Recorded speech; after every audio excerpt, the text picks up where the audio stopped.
Good afternoon, ladies and gentlemen. A very warm welcome to all the attendees of this session. I am Pratipta, your host for the day, and I hope you guys are excited for this webinar as I am. It's now time to introduce the speaker of the day, Mr. Sunil Kumar. He is an assistant professor of School of Law, Lovely Professional University. He has been teaching and mentoring law students and learners for more than 10 years. He has got a lot of recognition as a panelist and resource person in multiple seminars and has a lot of knowledge to share with the world. I would also like to welcome Mr. Rishabh Sharma, Officer and Area Coordinator, Department of Tie-Ups, North 1, Division of Admissions, Lovely Professional University.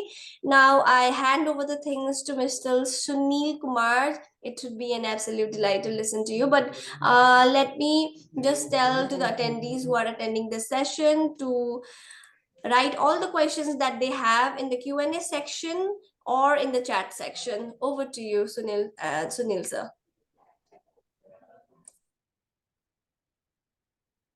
Yeah. Okay. Thank you, Pratipta. Thanks for your very generous introduction. And it's really a pleasure and my honor to be here at this platform today. I thank the team who has planned this particular event and interaction. And I also thank the School of Law for particularly giving me this opportunity, Lovely Professional University. See, when we talk about the theme for the day, it says Beyond Litigation, the Mediation Act and the Future of Dispute Resolution in India. Then we must take a very normal everyday instance. I think I would begin from a very normal everyday instance. From the daytime in the morning till late in the evening, we interact in our daily work life with numerous personalities, and these may be beginning from our family members, immediate neighborhood, workplace, in the marketplace. And there is a lot of interaction between different people who, which goes on. Now, it's a complex world.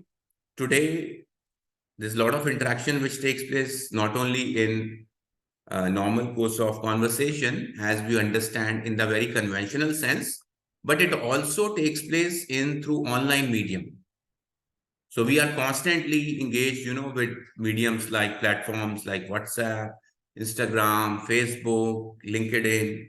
You talk about it. There are plethora of platforms available for us, and with each with its own USP, right? The problem with our mankind and with the civilization as we are progressing at this point of the century is that there is no end to litigation. Okay, so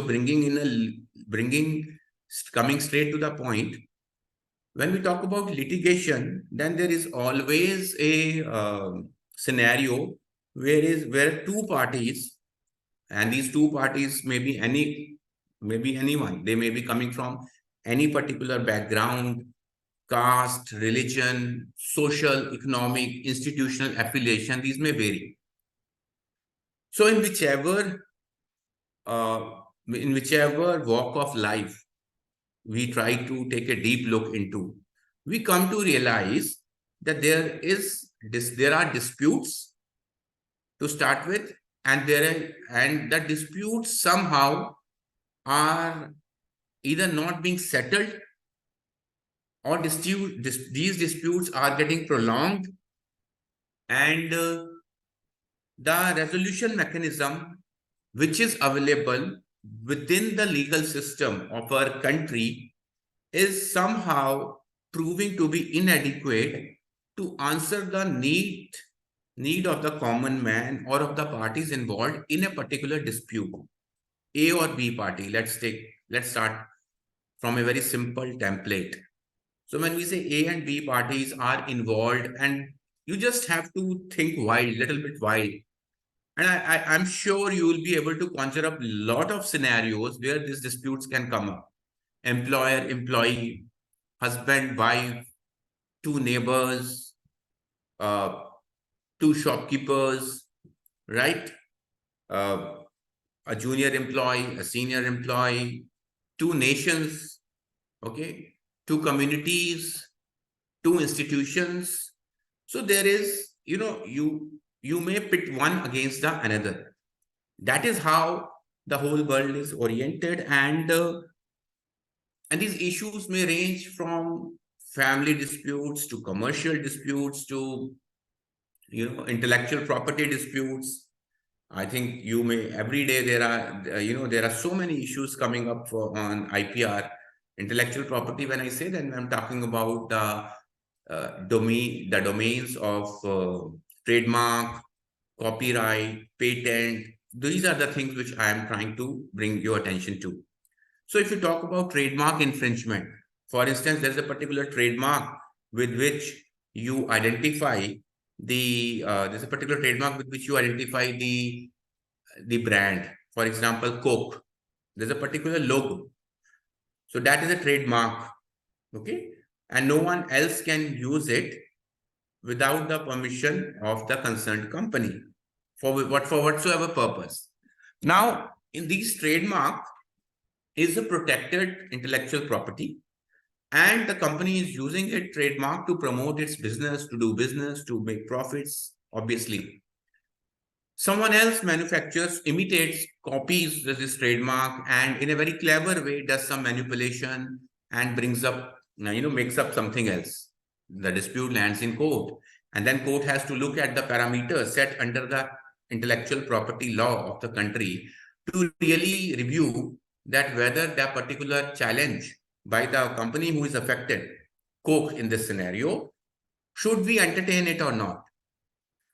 Similarly, if you go to family courts and if you look at the societal setup these days, and in the societal setup these days, uh, you have relationships. Relationships are very complex. There is aspiration. There is a lot of expectation from each other between the parties. Especially, I'm talking about the husband and wife relationship. To take a very simple example, so there are so many issues. Now, recent trend indicates that divorce cases are increasing day by day in the courts of law. Why so? Why so? Can anyone just try to tell me any reason? What comes to your mind? Why these cases are increasing as per latest trend? Why there is so much of litigation as far as matrimonial litigation is concerned? Anyone who would like to join in from our audience here?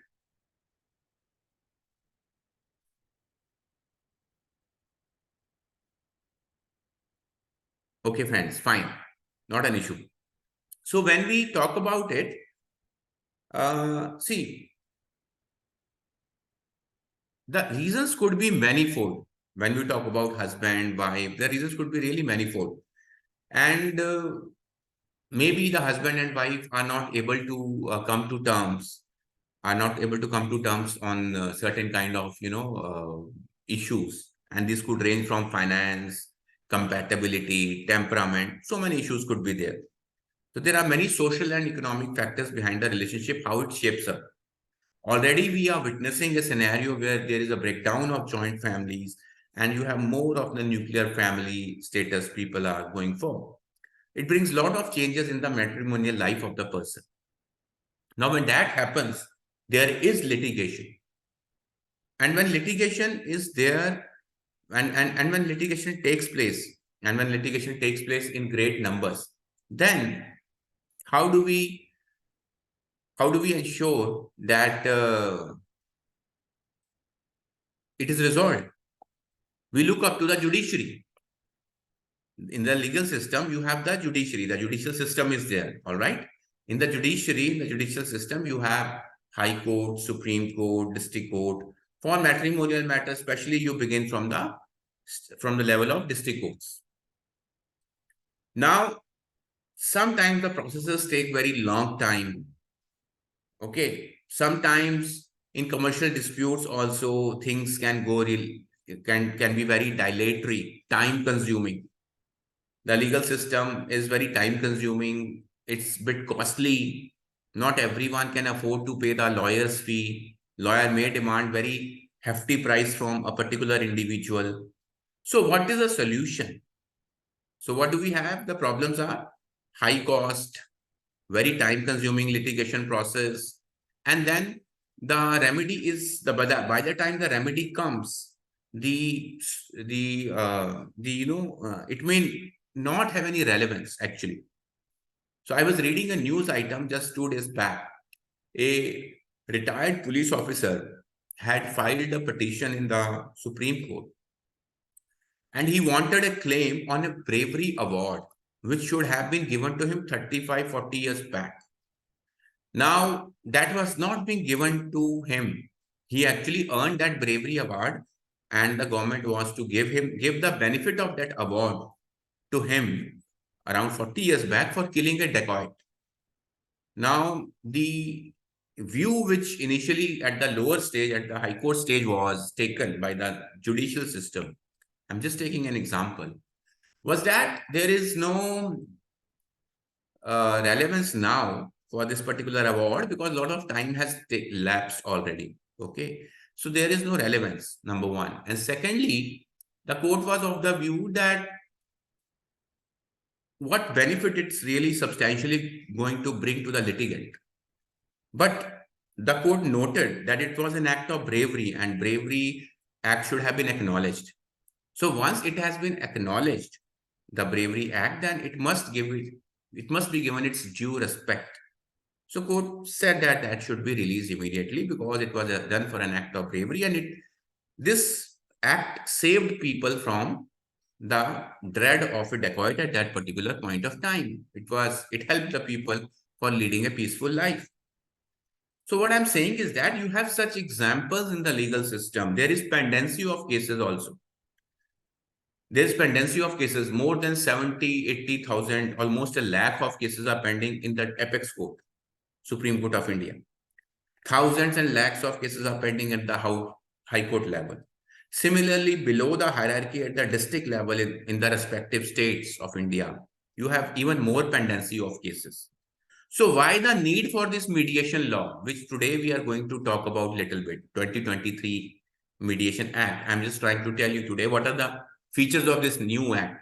But most importantly, at the very beginning, dear friends, we need to understand what is the relevance of this particular law. So this particular law is aimed, it has 2-3 purposes, very simply. It simply wants to provide an alternative to the very costly, time-consuming litigation process which is already in place in the country. Now, this is not to say that with the passage of this particular law, the existing law will have no relevance. It's not that. It is just giving us an option, one of the alternatives way to seek remedy to our problems, dispute, challenges, deadlocks in the society, business sector, economic domains, social sector. Okay, so in all these life scenarios, we are looking at alternatives. And these alternatives are supposed to help us to, by resorting to this alternative of mediation, especially, one can look forward for a peaceful life in an office, at home, in a company, in the neighborhood, or between wherever the person is situated. So that is the purpose. One purpose is that an alternative and an alternative, effective alternative to for a peaceful resolution of disputes as an alternative to regular litigation process, which is very long, winding process, and it is very time consuming. So that is the most important thing which we must keep in mind.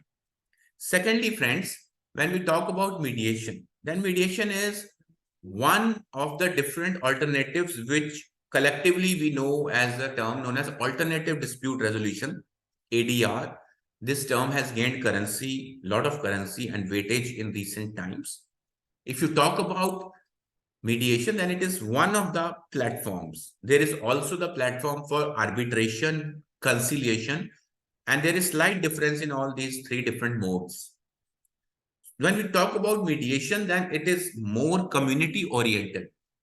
It is more community oriented, and we'll just start looking at this particular act, that how it attempts to capture the vision of the parliament. The intention of the parliament was that it not only gives us a effective and alternative to this whole regular process, but it also it also provides us with a scenario where we can look forward to easy and faster resolution of disputes for making sure that our life is peaceful and there are less conflicts ultimately. So if we begin with the first slide, can we go there, sir? Yeah, legislative. Yeah, just hold on kindly. Thank you. So if we go to legislative journey, this particular slide, you can just see, it just captures the essence, how this mediation bill, it was introduced in Rajya Sabha in 21. It was referred to a standing committee for their observations as per the parliamentary procedure of the country. And there was certain revised version was then later on passed, and the presidential assent was given last year in September, and then it was named as the Mediation Act of 2023, and it came into force again in very immediately in the month of October. This is a brief snapshot of how it came into being. Can we move on, sir? Yeah, thank you. Now this over here, what do we see? We talk about a particular section.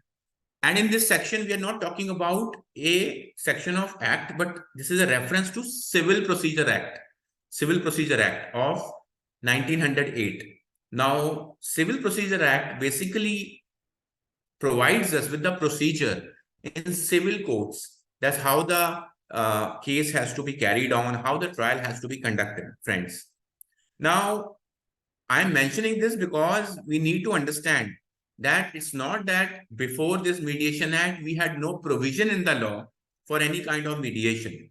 So we had an instance available here under this section 89(1) of the CPC. In short, we say CPC. Normally, law students would identify and associate more with it. But for lay persons also who want to know about the law, you can identify it as Code of Civil Procedure, which deals basically with the settlement of disputes outside the courtroom. All right. And where the court sees that there was some element of settlement, then the court shall formulate the terms. And what was the legislative intent behind this particular section to be brought in previously? It was to facilitate the settlement of conflicts between parties mutually, so as to reduce the legal expenses of the parties and to ease the judicial workload. So some thought process was already available with us previously also, that in this particular section we had it. So this thought process was there, that if it is possible, the court can formulate the terms of settlement and the parties can, if they can settle, especially civil disputes, friends. It is very important at this stage to understand and realize that civil dispute settlement is something which is mooted. Please do not understand, or please do not be under the impression that criminal disputes can also be settled. There is a very, very bad precedents have been set in recent times, and misleading precedents have come up in recent times. Unfortunately, some courts also went to the extent, for example, I'm just taking, this has been reported very effectively, and it was castigated by the Honorable Supreme Court of India. And the Honorable Supreme Court of India observed that this should not happen. Now, some court actually tried to bring up a settlement between a person who has committed a sexual assault, rape on a woman, and then the court tried to bring that to a compromise that cannot be compromised with. If the facts on record are really verified and the trial has taken place, that's not a solution. In crime, it's a very serious crime. Please take note. This kind of settlement is not proposed for the criminal side. On the criminal side, we have a provision, something known as plea bargaining. Okay, but that is for offenses for which the punishment is less than 7 years of age.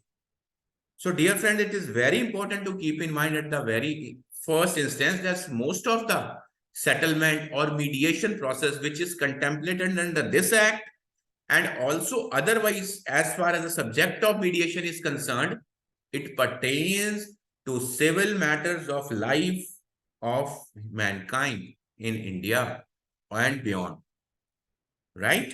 So that is the first distinction, very important distinction we must bear in mind. So now let's start looking at this particular act features. So maybe move ahead. Yeah, thank you.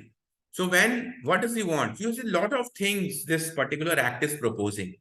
Number one, it is proposing to establish the Council of, the Mediation Council of India, like an independent body to facilitate and regulate independent and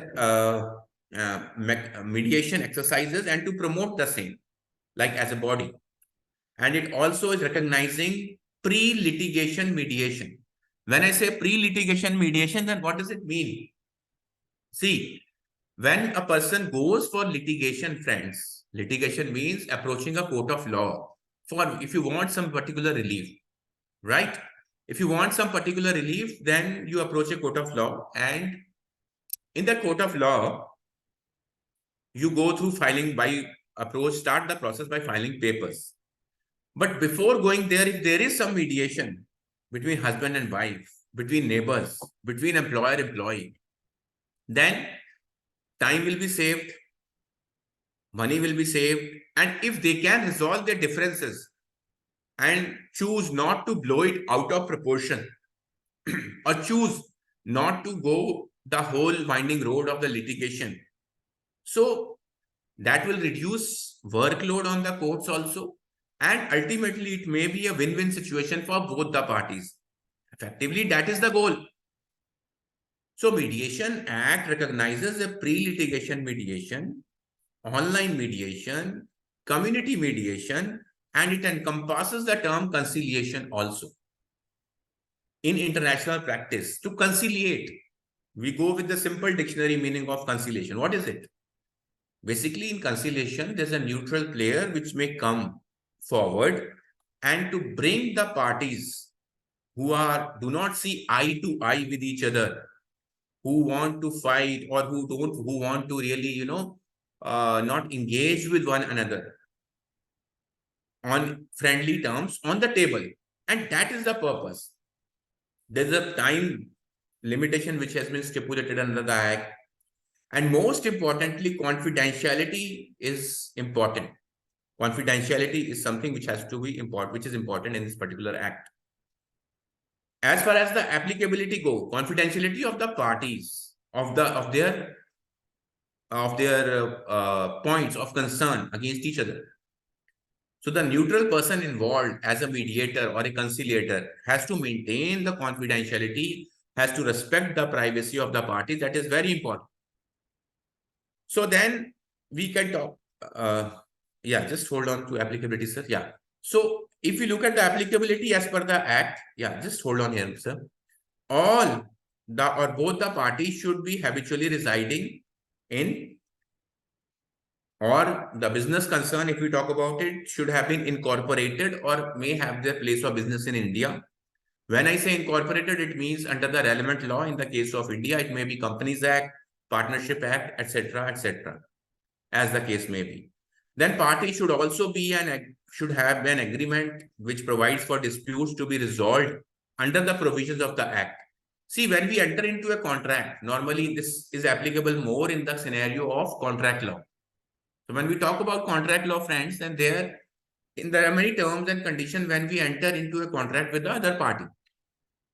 So one of the clauses is sometimes that suppose in future, if any dispute arises, that is the clause which is mentioned there in that document, then where it can be resolved. So this is normally mentioned in that if any dispute arises, and it shall be settled in the court of Jalandhar, Phagwara, Pune, Hyderabad, Delhi, etc. So wherever that particular contract has been drawn up. Parties where there is an international mediation. International mediation is also proposed by the under this act. So that is a very far-reaching action from this particular act, this particular legislation. Let's go ahead. Sir, can we just move? Yeah, thank you. So pre-litigation. Now, Act seeks for voluntary and mutually consented pre-litigation mediation. See, voluntariness, friends, is very important, okay, for any kind of pre-litigation, and the settlement of disputes prior to the filing of a suit. Okay, it includes settlement of a disputes prior to the filing of a suit or proceeding of a civil or commercial nature before a court or a notified tribunal. So before taking litigation in any forum, tribunal or any particular court, so this dispute, this pre-litigation mediation can be done under this act specifically. It has been identified, but it should be voluntary, should not be forced. Obviously, one cannot force someone to go for mediation. So it is an alternative, as I said in the very beginning. It's nothing that it is a binding thing to do in every scenario. Please go ahead, sir.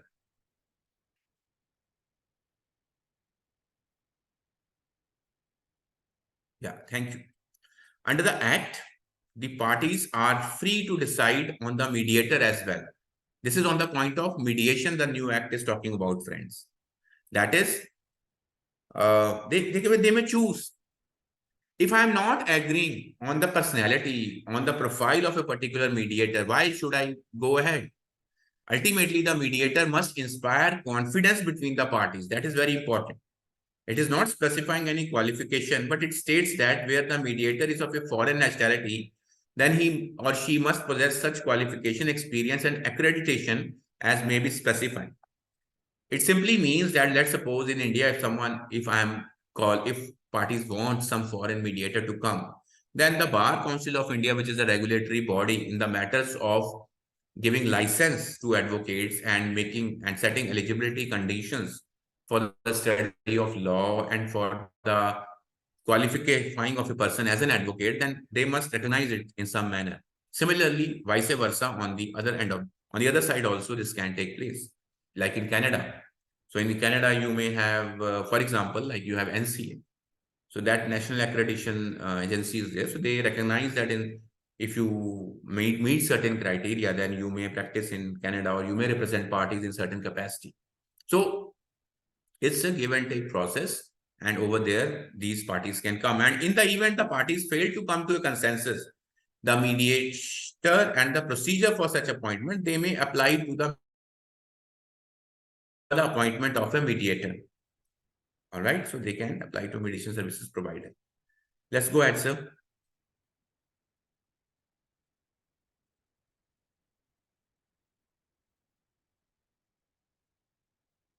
See, the way this particular act has been conceived, it is to make things very facilitative, less time consuming. Timeline is there. So you can see the act is basically to conclude the entire mediation in a time bound manner within 120 days stage, and there is a further extension which could also be given. Let's go further, sir. Enforcement is a very important part. As per the provisions of the Act, mediated settlement will be final, binding, and it may be enforceable in the same manner as per just like a judgment, right? And then it also says that it will be a confidential document. Let's go ahead, sir.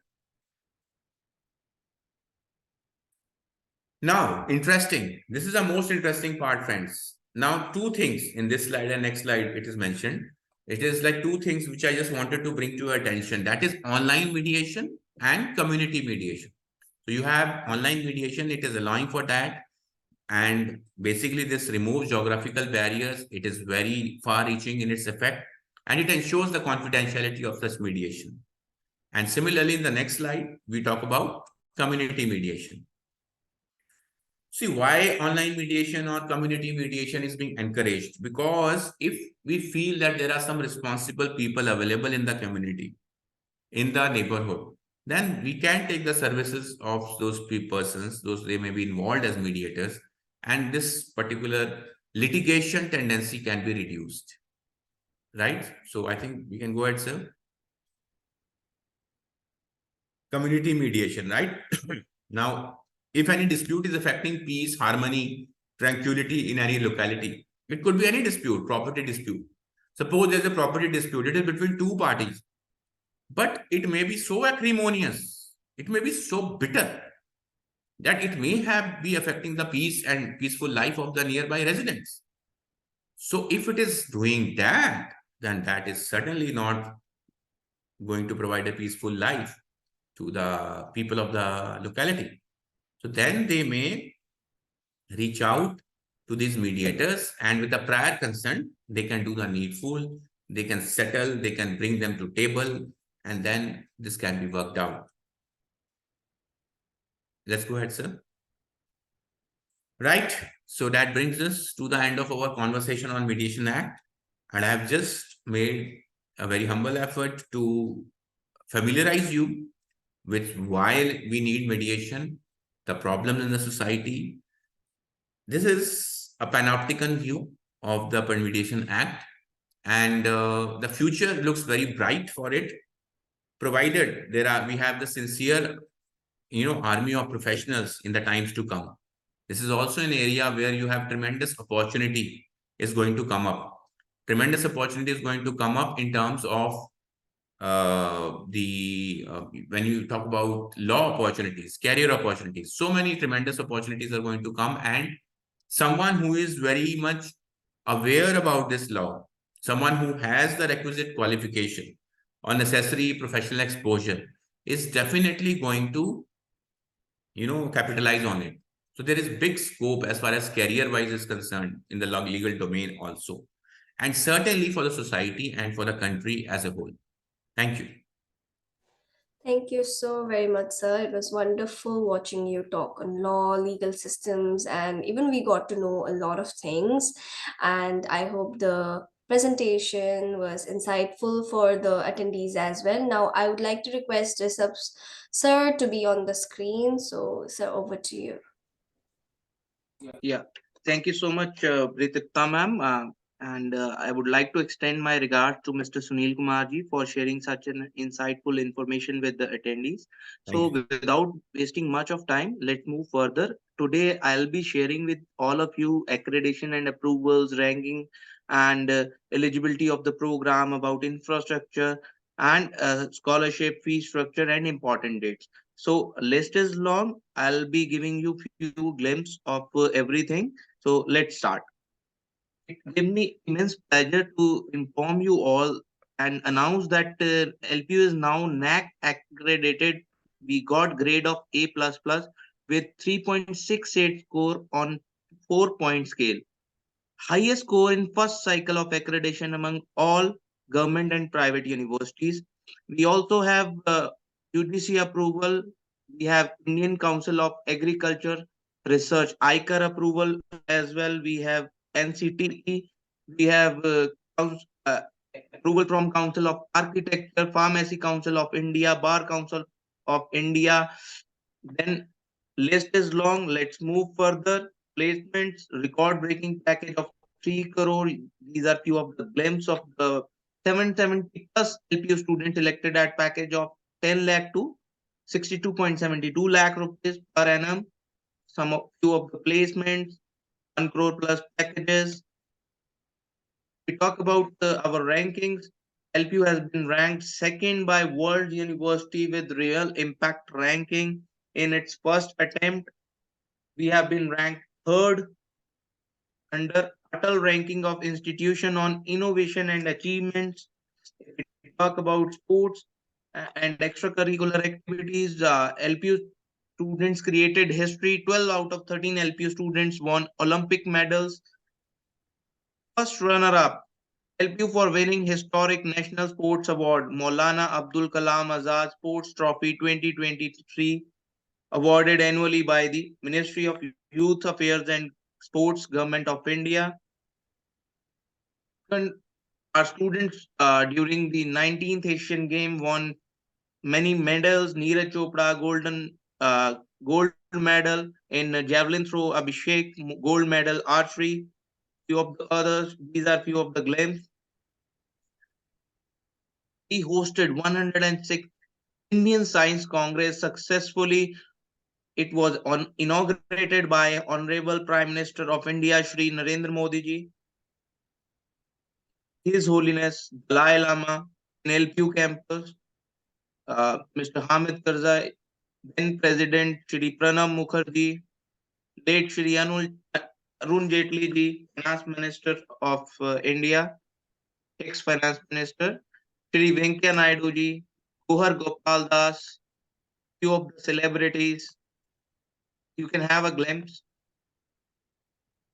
Ranbir Kapoor to Akshay Kumar. This is a Guinness Book World Book record in the name of LPU for highest number of people doing bhangra at one place.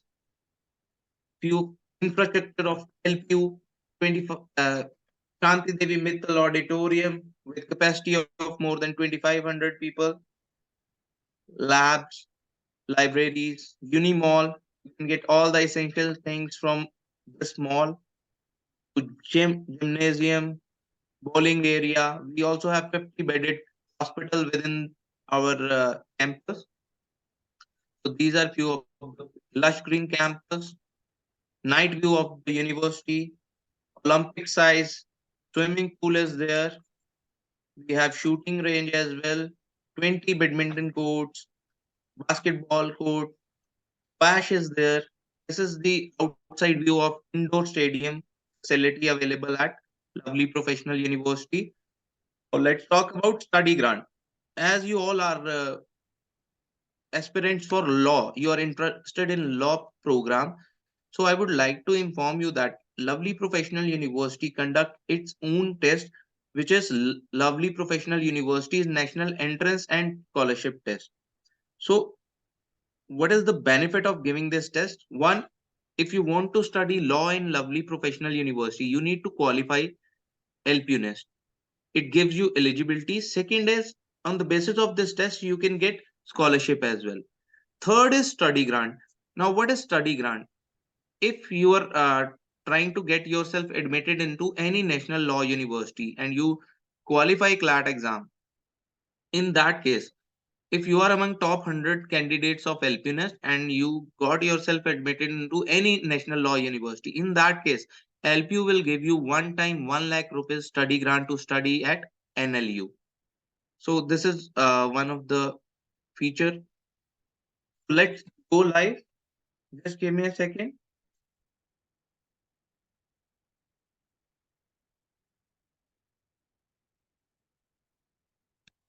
Yeah.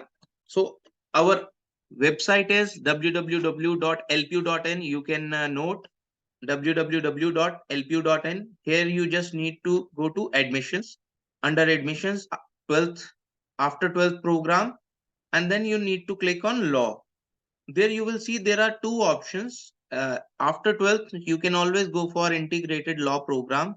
That is for 5 years and 10 semesters would be there. One option is BA with LLB honors and second one is BBA with LLB honors. Let's let's see the eligibility. Eligibility says that you need to pass with 60% aggregate marks in 10 plus 2 with English as subject and subject to qualifying LPUNEST or CLAT exam. So now let's move further. Let's check the fee structure of the program. Fee for this particular program is 1,20,000 per semester, and you can get up to 30% scholarship on the basis of 12th marks, LPUNEST, and there is scholarship on the basis of CLAT exam as well. So your fees will always depend upon your own caliber. So financial aid scholarship is also there, need based for defense personals, and their ward scholarship is there for orphan person with certain disability. So n number of scholarships are available. And if we move towards LPNS important dates, so online registration started from 21st of February 2024. Slot booking for online exam will start from 1st of March. That is day after tomorrow. Last date to apply and slot booking for examination is 25th of March. And entrance exam date will be 26th March to 10th of April 2024. Result of the exam will be declared on 15th of April. After that, there will be round of counseling and seat allocation. From 15th April to 17th of April, you need to fill online seat preference. Result of allotment would be announced on 19th of April, and date of admission would be 19th April to 25th of April. And minimum provisional fees, minimum provisional fees for this program is 15,000 rupees, and that would be no any extra amount. That fees will be adjusted into your program fees only. That is part of your program fees only. And fees for LPUNS program is 1,000 rupees for male applicant and 500 rupees for female applicant. To apply for LPUNS, you need to go to admission.lpu.in. Here you need to register yourself with your name, email ID, mobile number. You need to put OTP, state, city, gender. Qualification would be 12th and select discipline. Discipline would be law. And you need to enter the text shown. Click here and register. Then after that, you need to make payment. And after that, you need to fill your qualification date and then your general detail, qualification detail, and then your exam details. So I hope I have cleared all the important facts and information with you. So all the very best for your ongoing exams. Over to you, Britipta ma'am.